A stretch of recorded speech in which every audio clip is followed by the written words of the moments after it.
નમસ્કાર વિદ્યાર્થી મિત્રો, ઓનલાઈન એજ્યુકેશન અંદર આપ સર્વેનું સ્વાગત છે.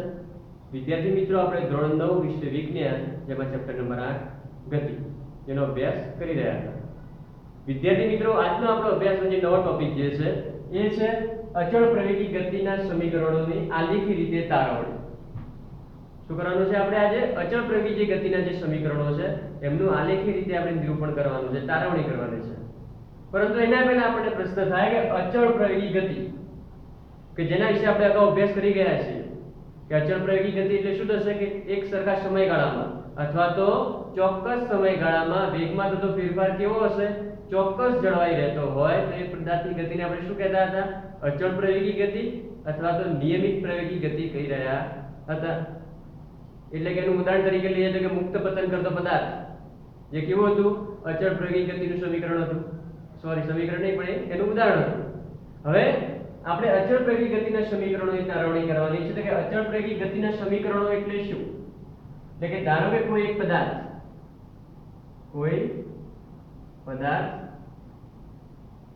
સુરેખ પથ પર અચળ પ્રવેગી ગતિ કરતો હોય ત્યારે વેગ, પ્રવેગ અને તેને નિશ્ચિત સમયગાળામાં કાપેલ અંતર વચ્ચેનો સંબંધ દર્શાવતા સમીકરણને અચળ પ્રવેગી ગતિના સમીકરણો કહે છે. શું કહેવામાં આવે છે? અચળ પ્રવેગી ગતિના સમીકરણો કોને કહેવામાં આવે છે? તો ખાસ યાદ રાખજો, કોઈ પદાર્થ છે સુરેખ પથ પર અચળ પ્રવેગી ગતિ કરી રહ્યો છે. શું કરી રહ્યો છે? અચળ પ્રવેગી ગતિ કરી રહ્યો છે. ત્યારે એ પદાર્થનો વેગ, પ્રવેગ અને નિશ્ચિત સમયગાળામાં કાપેલ અંતર આ વચ્ચેનો જે સંબંધ દર્શાવતું સમીકરણ છે એટલે કે વેગ, પ્રવેગ, સમયગાળો એટલે કે સમય છે અને કાપેલ અંતર એટલે કે અંતર જે છે એ બધા વચ્ચેનો જે સંબંધ દર્શાવતા સમીકરણો છે એમને કહેવામાં આવે છે અચળ પ્રવેગી ગતિના સમીકરણો કહે છે. હવે જે ગતિના સમીકરણો જે છે એના અંદર વેગ અને સમય વચ્ચેનો સંબંધ દર્શાવતું જે સમીકરણ જે છે એ છે v = u + at. આપણું સમીકરણ નંબર 1 પહેલું અચળ પ્રવેગી ગતિનું સમીકરણ છે જેના અંદર વેગ અને સમય વચ્ચેનો સંબંધ દર્શાવતું હોય. કયું સમીકરણ? વેગ અને સમય વચ્ચે સંબંધ દર્શાવતું સમીકરણ છે. કયું આવશે? v = u + at. બીજું છે સ્થાન અને સમય વચ્ચેનો સંબંધ દર્શાવતું સમીકરણ છે. કયું આવશે? તો કે s = ut + 1/2 at². આપણું સમીકરણ નંબર 2 થઈ જશે. એટલે કે સ્થાન અને સમય વચ્ચેનો સંબંધ દર્શાવતું સમીકરણ s = ut + 1/2 at². અને ત્રીજું છે સ્થાન અને વેગ વચ્ચેનો સંબંધ દર્શાવતું સમીકરણ તો એ આવશે 2as = v² - u², જે આપણું સમીકરણ નંબર 3 થશે. તો અહીંયા જે ત્રણ જે સમીકરણો જે છે એ અચળ પ્રવેગી ગતિના સમીકરણો છે. પરંતુ ખાસ યાદ રાખજો કે વેગ અને સમય વચ્ચેનો સંબંધ દર્શાવતું સમીકરણ આપણને પૂછવામાં આવે અચળ પ્રવેગી ગતિનું તો એ આવશે v = u + at. સ્થાન અને સમય વચ્ચેનો સંબંધ દર્શાવતું સમીકરણ પૂછે અચળ પ્રવેગી ગતિનું s = ut + 1/2 at².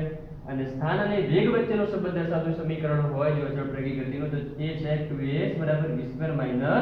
- u². આ જે સમીકરણો છે કયા છે? તો કે અચળ પ્રવેગી ગતિના ત્રણ સમીકરણો. હવે આપણે આ ત્રણ જે સમીકરણો જે છે એમનું આલેખી રીતે તારવણી કરવાની છે. પરંતુ એના અંદર પણ જોવા જઈએ તો કે આપણે સંજ્ઞાઓ છે u, v, a, t અને s.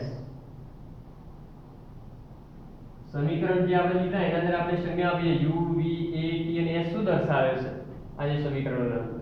તો કે એના અંદર u આપણે જે આગળ અભ્યાસ કરી ગયા, શું છે u બરાબર એટલે પ્રારંભિક વેગ. પદાર્થનો શું આવશે? પ્રારંભિક વેગ. v તો શું આવશે પદાર્થનો? અંતિમ વેગ. a તો a કોની સંજ્ઞા છે? પ્રવેગ. પ્રવેગ આવશે, એ પણ કેવો? અચળ. t શું દર્શાવે છે? તો આપણને ખબર છે સમય. અને s જે છે એ શું આવશે? પદાર્થે કાપેલું અંતર, પણ કેવું? t સમયમાં. શું આવશે? t સમયમાં પદાર્થે કાપેલું અંતર. તો અહીંયા આપણને જે સંજ્ઞા વપરાય છે એના અંદર u એટલે પ્રારંભિક વેગ, v એટલે અંતિમ વેગ, a એટલે પ્રવેગ, પણ કેવો? અચળ. t એટલે સમય અને s એટલે t સમયમાં પદાર્થે કાપેલું અંતર, જે આપણે અહીંયા દર્શાવે છે. તો વિદ્યાર્થી મિત્રો, અહીંયા આગળ જે આપણે સમીકરણ દર્શાવેલા છે તમે તમારી નોટબુકના અંદર નોંધી લેશો, અને ત્યારબાદ આપણે અચળ વેગી ગતિના સમીકરણો છે એમની આલેખી રીતે તારવણી જોઈએ.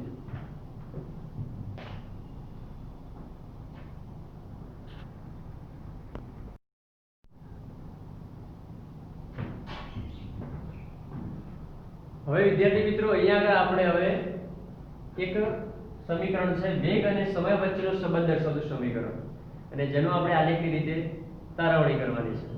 તો આપણને ખબર છે હમણાં જ આપણે જે કે વેગ અને સમય વચ્ચેનો સંબંધ દર્શાવતું સમીકરણ કયું છે, તો કે આપણે ખબર છે આપણને કે v બરાબર u પ્લસ at.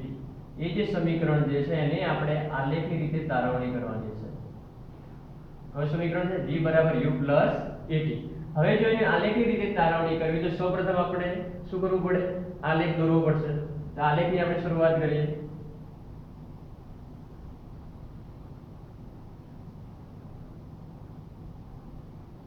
અને આલેખ દોરીએ છે આપણે ગતિના સમીકરણનો. તો એના અંદર ખબર છે કે અચળ પ્રેગી ગતિનું સમીકરણ તો કયો આલેખ આવશે? વેગ વિરુદ્ધ સમયનો આલેખ આવે છે. એના અંદર સમય છે ક્યાં આવશે? તો કે આપણને ખબર છે x અક્ષ પર શું આવશે? હંમેશા સમય જ આવશે. અને વેગ ક્યાં આવશે? y અક્ષ પર આવશે.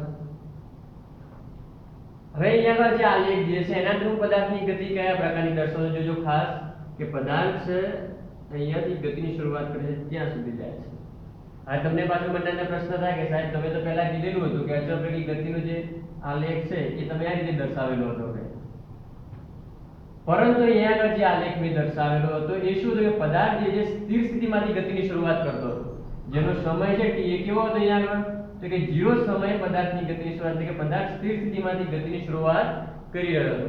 પરંતુ મેં અહીંયા આગળ જે આલેખ દોર્યો છે એના અંદર પદાર્થની ગતિ છે કંઈક છે.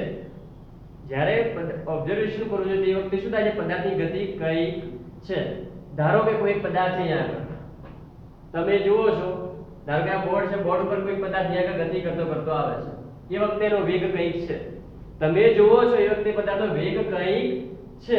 એ વખતે કે તમારે જોવાની શરૂઆત કરો એ વખતે તમારા પાસે સમય કેવો હશે? 0 હશે, પરંતુ પદાર્થનો વેગ કંઈક છે. અને અચળ પ્રેગી ગતિ કરતો એ પદાર્થ બોર્ડના અંદર બીજા છેડા સુધી પહોંચે છે અને ત્યાંથી પસાર થાય છે. એટલે શું કરો છો કે બોર્ડના બીજા છેડા સુધી તમે જુઓ છો એ વખતે એના વેગમાં વધારો થાય છે, એ પ્રેગિત ગતિ કરે છે. એટલે કે શું થયું ત્યાં આગળ કે પદાર્થ છે એનો અંતિમ વેગ કંઈક હશે, અને એ વખતે એનો સમયમાં પણ વધારો થયો હશે, એટલે કે t સમયનો અંતિમ વેગ કંઈક હશે. તો અહીંયા આગળ તમે જુઓ છો તો કે શરૂઆતની અંદર પણ એનો વેગ કંઈક હતો અને અંતિમમાં પણ એનો વેગ કંઈક જોવા મળે છે. એટલે કે જે પ્રારંભિક જે છે એ કયો આવશે? એનો વેગ u આવશે, અને અંતિમ કયો જોવા મળે છે આપણને? v જોવા મળે છે. તો કે t 0 સમય શું આવશે?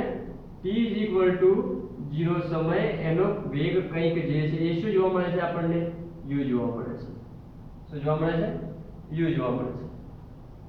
અને શું થાય છે તો કે એ જેનો અંતિમ વેગ જે છે, જે સ્થાને પહોંચે એ વખતેનો અંતિમ વેગ આપણને કેટલો જોવા મળે છે? v જોવા મળે છે. કેટલો જોવા મળે છે? પ્રારંભિક વેગ u અને અંતિમ વેગ v જોવા મળે છે. હવે બીજું એક ખાસ કે હવે એના અંદર આપણે નામ નિર્દેશન કરવાનું છે. તો નામ નિર્દેશન કરતી વખતે ખાસ ધ્યાન આપવાનું, હું તમારી ટેક્સ્ટ બુક મુજબ જ નામ નિર્દેશન કરું છું. અહીંયા આગળ કે પદાર્થ છે એનું શરૂઆતનું સ્થાન છે a, પદાર્થ પહોંચે છે b સ્થાને. હવે b સ્થાને છે ત્યાંથી એની નીચે સમય અક્ષ પર લંબ દોરો. ત્યાંનું નામ આપી દો C. A થી લઈને સમયક્ષ એક સમાંતર રેખા દોરો, તેનું નામ આપી દેવાનું D. અને B થી વેગ અક્ષ પર જે આપણે દોરીએ છીએ ત્યાં આગળનું નામ આપી દેવાનું E. તો અહીંયા આપણે જે આકૃતિ દોરીએ છીએ એના અંદર ખાસ નામ નિર્દેશ યાદ રાખજો. પદાર્થ A સ્થાનેથી ગતિ કરી B સ્થાન સુધી જાય છે. D ને સમયક્ષ પર લંબ C, A ને સમાંતર એટલે કે સમયક્ષ સમાંતર રેખા AD અને B ને વેગ ઉપર લંબ E જે છે ત્યાં આગળ આપણે એનું E નામ આપ્યું. તો એક હવે આલેખના અંદર આપણે નામ નિર્દેશન કર્યું. તો એક આપણે આલેખ દોર્યો. હવે બીજી શરૂઆત કરીએ. ખાસ કે હવે આલેખ દોર્યો છે આપણે, તો હવે એના અંદર શરૂઆત કરીએ તો કે આપણે આલેખ કોનો દોર્યો છે? તો કે વેગ વિરુદ્ધ સમયનો આલેખ દોર્યો છે. અને કોના માટે? તો કે ગતિના સમીકરણ માટે. તો ક્યાંક આપણે લખી શકીએ તો કે આપેલ આલેખ ગતિના સમીકરણ માટે વેગ વિરુદ્ધ સમયનો આલેખ છે. કોનો છે? વેગ વિરુદ્ધ સમયનો આલેખ આપણને આપણે કીધો છે આગળ. હવે બીજું છે અહીંયા આગળ ખાસ કે O થી C શું છે? એનો સમય છે. તો અહીંયા શું આવશે? O થી C એનો સમયગાળો t દર્શાવીશ. હવે એની શરૂઆત કરીએ તો કે અહીંયા આપણે જોઈ શકીએ છીએ આપણે કે પદાર્થ જે છે એ શું કરે છે? તો કે t 0 સમય ગતિની શરૂઆત કરે છે, પરંતુ એ વખતે એનો વેગ કેટલો હોય છે? પ્રારંભિક વેગ u હોય છે. ને t t સમય એનો અંતિમ વેગ કેટલો મળે છે આપણને? v મળે છે. કે આપણે કોના આધારે નક્કી કર્યું? આલેખના આધારે. આ વસ્તુ કોઈ ગોખવાની વસ્તુ નથી, સમજવાની વસ્તુ છે કે આપણે દેખી શકીએ છીએ કે t 0 સમય છે એ વખતે પદાર્થનો પ્રારંભિક વેગ કેટલો હતો? u હતો ગતિની શરૂઆત કરીએ વગર. અને જ્યારે t t સમયનો અંતિમ વેગ કેટલો મળે છે આપણને? v મળે છે. તો શું લખી શકીએ આપણે આલેખ પરથી? આલેખ પરથી કોઈ પદાર્થ સુરેખ પથ પર t 0 સમયે u જેટલા પ્રારંભિક વેગથી ગતિની શરૂઆત કરી t t સમયે અંતિમ વેગ v પ્રાપ્ત કરે છે. શું કરે છે? પદાર્થ સુરેખ પથ પર t 0 સમયે u જેટલા પ્રારંભિક વેગથી ગતિની શરૂઆત કરે છે. એ t t સમય અંતિમ વેગ કેટલો પ્રાપ્ત કરે છે? v પ્રાપ્ત કરે છે. આ બીજો મુદ્દો. હવે એનાથી આગળ જઈએ આપણે તો કે ત્રીજી વસ્તુ જે ખાસ એના અંદર નામકરણ એનું શું કરવાનું છે? એનું નામકરણ. તો કે અહીંયા તમે જોઈ શકો છો O થી A ભાગ કયો? O થી A ભાગ જે છે એટલું માપ કોનું થાય? DC નું થાય કે ના થાય? કે સામસામેની બાજુ છે તો કેવું થશે? સરખું જ થશે માપ. તો આગળ શું થશે? O થી A જે છે એ કેટલું થશે? DC જેટલું. O થી A એ કોના જેટલું થશે? D થી C જેટલું. હવે એનું નામ શું આવે? આપણે જોઈ શકીએ છીએ કે O થી A કેટલો છે? કે પ્રારંભિક વેગ કેટલો છે? 0 થી u. શું છે? 0 થી u જેટલો થશે. તો અહીંયા હવે શું થશે? 0 થી u એટલે કે u - 0 કરો એટલે કેટલા આવશે? ફેરફાર u જ મળશે આપણને. એનું નામ શું આવશે? u. એટલે આપણને ખબર છે ડિસ્ટન્સ. ધારો કે 0 થી 2 છે તો શું આવે? 2 - 0 તો કેટલા મળે? 2 જ મળે છે. તો કે અહીંયા 0 થી u છે તો કેટલા આવશે? u મળશે. બીજું છે હવે O થી E. શું આવશે? O થી E. તો O થી E નું જેટલું માપ થશે એટલું કોનું થશે? B થી C. કારણ કે એ પણ સામસામેની બાજુ છે. તો શું આવશે? O થી E બરાબર BC. તો એનું નામ શું આવશે? તો તમે જુઓ છો O થી એટલે કે 0 થી લઈને B સુધીનું. આ શરૂઆતનો પોઈન્ટ 0 તો 0 થી લઈને B એટલે કે શું આવશે? V આવશે. ત્યારબાદ હવે O થી C સમયગાળો. હવે O થી C જે છે કેટલું થશે? AD જેટલું થશે. એ પણ સામસામેની બાજુ સરખી થશે. તો શું આવશે? AD. હવે O થી C શું છે? સમયગાળો કેટલો છે? T છે. તો શું આવશે? એને T વડે દર્શાવવામાં આવશે. તો અહીંયા આગળ વિદ્યાર્થી મિત્રો ખાસ યાદ રાખજો, આપણે ત્રણ બાબતો યાદ રાખવાની છે ખાસ. એક તો કે આલેખ, બીજું છે એનું આલેખ પરથી એની વિગતો દર્શાવવાની, અને ત્રીજું છે એનું નામકરણ. આ ત્રણ બાબતો જે છે આપણે અચળપેકી ગતિના જે ત્રણ સમીકરણો છે, ત્રણ સમીકરણના અંદર કોમન બાબત છે. ત્રણ ગતિના સમીકરણોની સાબિતી શરૂઆત કરીએ. એના અંદર સૌપ્રથમ આપણે આટલી માહિતી તો દર્શાવવી જ પડશે. એટલા માટે કહી દઉં છું ખાસ વિદ્યાર્થી મિત્રો કે આલેખ, એની માહિતી અને એનું નામકરણ જે છે ત્રણ બાબત કેવી છે, ત્રણ સમીકરણ માટે કોમન છે. હવે આપણે v બરાબર u પ્લસ at સમીકરણની જે સાબિતીની શરૂઆત કરવાની છે એની હવે શરૂઆત થાય છે. તો હવે એના અંદર જોઈએ આપણે કે પદાર્થ જે છે એ ગતિ તો કરી રહ્યો હતો, પરંતુ એની અંદર જોઈએ કે આ જે બાજુ જે છે, કઈ બાજુ, b થી લઈને c, એટલે કે bc બાજુ જે છે એના કેટલા ભાગ પડે છે, બે ભાગ પડે છે, b થી d અને d થી c. બે ભાગ છે, b થી d અને d થી c. તો એને શું લખી શકાય, તો કે bc બરાબર શું લખી શકાશે, b થી d અને d થી c. b થી d અને d થી c. હવે તમને ખબર છે કે bc છે એનું આપણે નામ શું છે, તો bc શું છે, v છે, તો લખી દો v. bd નું નામ છે, તો કે ના, bd નું નામ નથી, તો કોઈ વાંધો નહીં, એને એવું ને એવું રહેવા દો. એને પછી જોઈએ આપણે ને dc, તો કે dc કેટલા છે, તો કે dc તમે જોઈ શકો છો કેટલું છે એનું નામ, u, તો કે આપણે લખી દઈએ u. તો આપણે શું મળે છે, v બરાબર bd વત્તા u. હવે આપણે કે bd નું શું કરવાનું, તો bd ને સુધી આપણે શું કરવાનું, તો કે આપણને ખબર છે, આપણે યાદ રાખવાનું, આપણે અગાઉ અભ્યાસ કરી ગયા છીએ પ્રવેગ. આના વિશે માહિતી મળી, આપણે ભણી ગયા છે પ્રવેગ, જે આપણું બ્રહ્માસ્ત્ર છે કે જેની મદદથી આપણે bd ની કિંમત મેળવી શકીશું. તો આપણું બ્રહ્માસ્ત્ર શું હતું, પ્રવેગ, તો કે પ્રવેગની વ્યાખ્યા અનુસાર. તો હવે પ્રવેગ જે છે, પ્રવેગની વ્યાખ્યા શું હતી, તો કે પ્રવેગ બરાબર વેગમાં થતો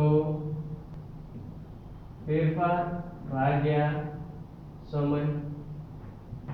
શું હશે, વેગમાં થતો ફેરફાર ભાગ્યા સમય. તો આપણને ખબર છે પ્રવેગની સંજ્ઞા શું છે, એ વેગમાં થતો ફેરફાર, અને સમય શું આવે, સમયની સંજ્ઞા t છે, પણ વેગમાં થતો ફેરફાર કેટલો, તો અહીંયા આગળ જોઈએ પાછો આપણે, તો કે પદાર્થ છે એનો પ્રારંભિક વેગ u, અંતિમ વેગ v.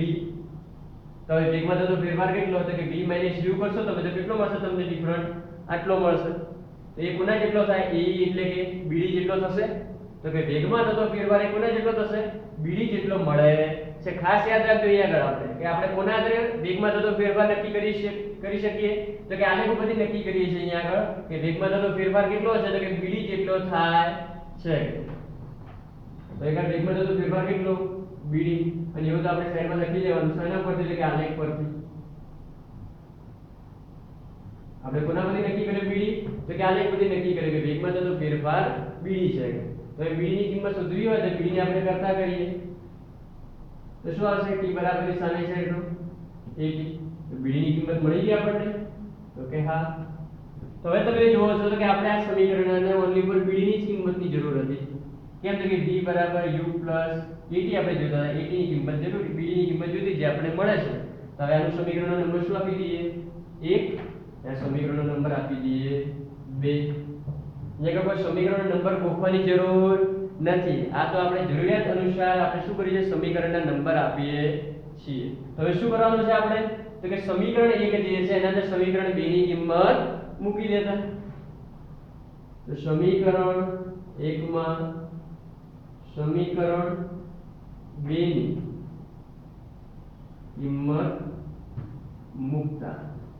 હવે સમીકરણ 1 માં સમીકરણ 2 ની કિંમત મૂકો તો સમીકરણ 1 કયું છે, તો કે v બરાબર bd, bd ની કિંમત કેટલી સુધી આપણે, તો કે 80 અને પ્લસ u. તો શું સમીકરણ મળે છે કે v બરાબર 80 પ્લસ u. હવે સમીકરણને આપણે ગોઠવીએ તો શું થશે, રીઅરેન્જમેન્ટ કરતા v બરાબર u પ્લસ 80. હવે તમે જોઈ શકો છો કે આ સમીકરણ કોનું છે, તો કે આપણે જે સમીકરણ મેળવવાનું હતું તે જ સમીકરણ મળે છે કે v બરાબર u પ્લસ 80 at. તો એ કોનું સમીકરણ છે? તો કે અચળ વેગી ગતિ માટેનું વેગ વિરુદ્ધ સમયના આલેખનું સમીકરણ છે. તો કે અહીંયા આગળ લખી શકીએ છે કે અહીં આ સમીકરણ વેગ અને સમય વચ્ચેનો સંબંધ દર્શાવતું સમીકરણ છે. કે આપણને કયું સમીકરણ મળે છે? તો કે વેગ અને સમય વચ્ચેનો સંબંધ દર્શાવતું સમીકરણ મળે છે.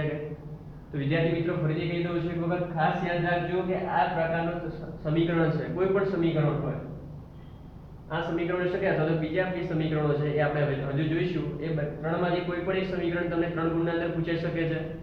બીજું છે ખાસ કે આ ત્રણ સમીકરણોના અંદર આ 3 મુદ્દા કોમન છે. આલેખની માહિતી અને એનું નામકરણ ત્રણ સમીકરણના અંદર કેવું રહેશે? કોમન રહેશે. બીજું છે ખાલી બદલાશે શું? તો કે એની તારવણી આપણે પાછળથી બદલાશે. બીજું છે ખાસ કે સમીકરણ છે એ વાંચજો તો નહીં આવડે, એના માટે એને સમજવું પડશે. આલેખ ઉપરથી નોટ અને પેન લઈને બેસવું પડશે એના માટે, તો એના માટે વધારે યાદ રહેશે. ઓકે વિદ્યાર્થી મિત્રો, તો પ્રિપેરેશન કરજો. Okay, thank you.